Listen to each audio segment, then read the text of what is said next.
First உங்கள் இமேஜை ஃபோட்டோஷாப்பில் open பண்ணிக்கோங்க. இப்போ அந்த இமேஜோட டூப்ளிகேட் காப்பி கிரியேட் பண்ணிக்கோங்க. கீபோர்ட் ஷார்ட்கட் Ctrl+J கொடுத்து இந்த மாதிரி நெக்ஸ்ட் ஒரு நியூ லேயர் ஒன்று கிரியேட் பண்ணிக்கோங்க. இப்போ கலர் பிக்கரில் போய் உங்களுக்கு வேணுங்கிற கலர் எடுத்துக்கோங்க. நான் இங்கே ஒயிட் கலர் எடுத்துக்கிறேன்.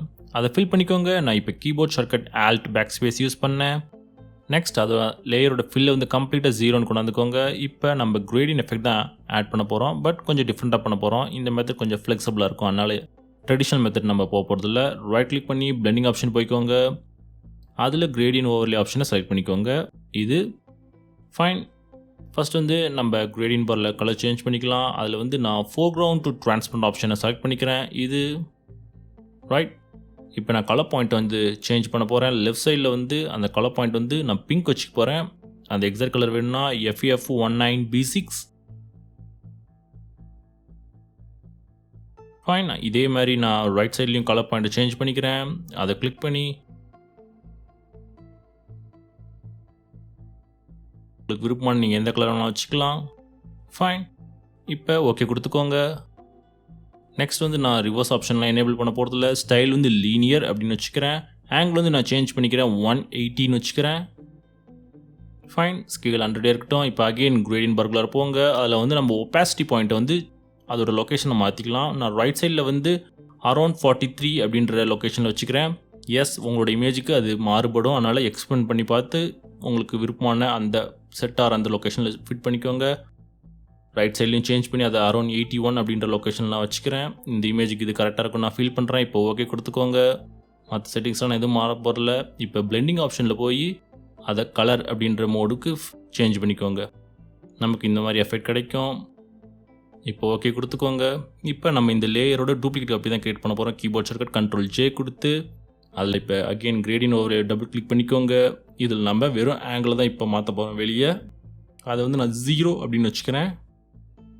இப்போ கிரேடியன்ட் பாரை கிளிக் பண்ணிக்கோங்க. அதில் நம்ம கலர் பாயிண்ட்டை சேஞ்ச் பண்ணிக்கலாம். நான் வந்து ப்ளூ கலர் போக போகிறேன். அதை கிளிக் பண்ணி 2466 FP அப்படின்ற ப்ளூ கலர் வச்சுக்கிறேன். ஃபைன். அதே மாதிரி அதே கலர் தான் நான் ரைட் சைட்லேயும் மாற்றிக்கிறேன்.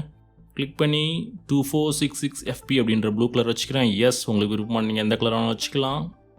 ஓகே கொடுத்துக்கோங்க. இப்போ இந்த இமேஜுக்கு ஏற்ற மாதிரி அந்த ஒப்பாசிட்டி பாயிண்ட் இருக்குல்ல, அதை நான் மாற்ற போகிறேன். இதுக்கு வந்து நான் சம்திங் அரௌண்ட் 17 அப்படின்ற லொக்கேஷனில் வச்சுக்கிறேன். முன்னாடி சொன்ன மாதிரியே தான் உங்கள் இமேஜுக்கு அந்த லொக்கேஷன் மாறும். எக்ஸ்பெரிமெண்ட் பண்ணி பார்த்து வச்சுக்கோங்க. ரைட் சைட்லேயும் சேஞ்ச் பண்ணுறேன். அரௌண்ட் 55ல் நான் வைக்கிறேன் லொக்கேஷன். தேரிகோ. இது நீட்டாக இருக்கும் நான் ஃபீல் பண்ணுறேன். இப்போ ஓகே கொடுத்துக்கோங்க. நெக்ஸ்ட் வந்து நான் இதோட ஸ்கேல் லெவல் வந்து லிட்டில் பிட் அட்ஜஸ்ட் பண்ணிக்கிறேன். இப்போ 100 இருக்குல்ல, அது வந்து நான் 16 வச்சுக்கிறேன். இந்த இமேஜுக்கு நான் அந்த மாதிரி சேஞ்ச் பண்ணிக்கிறேன். உங்கள் இமேஜுக்கு கண்டிப்பாக மாறுபடும். அதை பார்த்து செட்டிங்ஸை அட்ஜஸ்ட் பண்ணிக்கோங்க. உங்களுக்கு பிடிச்ச மாதிரி இருந்தாட்டி ஓகே கொடுத்துக்கோங்க. இப்போ இன்னும் ஒரு சின்ன ஸ்டெப் ஆட் பண்ணிக்கலாம். கொஞ்சம் ரியலிஸ்டிக் ஃபீல் கொடுக்கறதுக்காக ஒரு நியூ லேயர் கிரியேட் பண்ணி அதோட பிளெண்டிங் மோட் வந்து ஸ்க்ரீன் மாற்றிக்கோங்க. கலர் பிக்கில் போய் நான் இப்போ பிங்க் கலர் எடுத்துக்கிறேன். இந்த கலர். இப்போ ப்ரஷ் டூல் பிக் பண்ணிக்கோங்க. அதில் சாஃப்ட் ரவுண்ட் ப்ரஷ் எடுத்துக்கோங்க. இந்த ப்ரஷ் சைஸை நான் இன்க்ரீஸ் பண்ணி ஒரு சிங்கிள் கிளிக் ரைட் சைடில் கொடுக்குறேன். இந்த மாதிரி ஒரு லைட் சோர்ஸ் க்ளோ எஃபெக்ட் கிடைக்கும். அதே ஸ்டெப் தான் ரிப்பீட் பண்ணுறேன். கலர் பிக்கில் போய் ப்ளூ கலர் எடுத்துக்கிறேன். எஸ், அதே ப்ரஷ்ஷை வச்சு இப்போ லெஃப்ட் சைடில் ஒரு சிங்கிள் கிளிக் கொடுக்குறேன். ஸோ தட் ரைட் சைடில் லைட் சோர்ஸ் மாதிரி ஒரு க்ளோ எஃபெக்ட் கிடைக்கும். இப்போ எல்லா லேயரும் ஒரு சிங்கிள் லேயரை மெர்ஜ் பண்ணிக்கோங்க. அதுக்கு Shift Ctrl Alt ப்ரெஸ் பண்ணுங்கள். இப்போ ஃபில்டர் போங்க. கேமரா ரா ஃபில்டர் போங்க. அதில் கலர் மிக்சர் இருக்குல்ல, அந்த ஆப்ஷனில் லூமினன்ஸ் நம்ம இன்க்ரீஸ் பண்ணலாம். ப்ளூ அண்ட் மெஜந்தா நான் இந்த இமேஜுக்கு நான் இன்க்ரீஸ் பண்ணுறேன். ஸோ தட் கொஞ்சம் வைப்ரண்ட்டாக இருக்கும் இமேஜ். உங்களுக்கு வேணுன்னா நீங்கள் சேச்சுரேஷன் கூட இன்க்ரீஸ் பண்ணிக்கலாம். இது அதில் நீங்கள் எந்த கலர் ஆட் பண்ணிக்கோ அதை இன்க்ரீஸ் பண்ணிக்கோங்க. இங்கே நான் ப்ளூ அண்ட் மெஜந்தா இன்க்ரீஸ் பண்ணுறேன். ஓகே கொடுத்துக்கோங்க. இப்போ நம்மளோட டூயல் டோன் எஃபெக்ட் ரெடி ஆகிடுச்சு. இது பிஃபோர், இது ஃபைனல் ரிசல்ட். தேரிகோ. நம்மளோட டூயல் டோன் எஃபெக்ட் ரொம்ப சிம்பிள் அண்ட் ஈஸியாக ready. So that's it guys. இந்த வீடியோ உங்களுக்கு யூஸ்ஃபுல்லாக இருந்திருக்கும்னு நினைக்கிறேன். பிடிச்சிருந்துச்சுன்னா வீடியோ லைக் பண்ணுங்கள். இந்த மாதிரி இன்ட்ரெஸ்டிங்கான நிறைய டிசைன் டியூட்டோரியல்ஸ் பார்க்க சேனல் சப்ஸ்கிரைப் பண்ணிக்கோங்க. மறக்காமல் என்னோட மற்ற வீடியோஸ் கூட செக் பண்ணி பாருங்கள். வீடியோ பார்த்ததுக்கு நன்றி. Take care.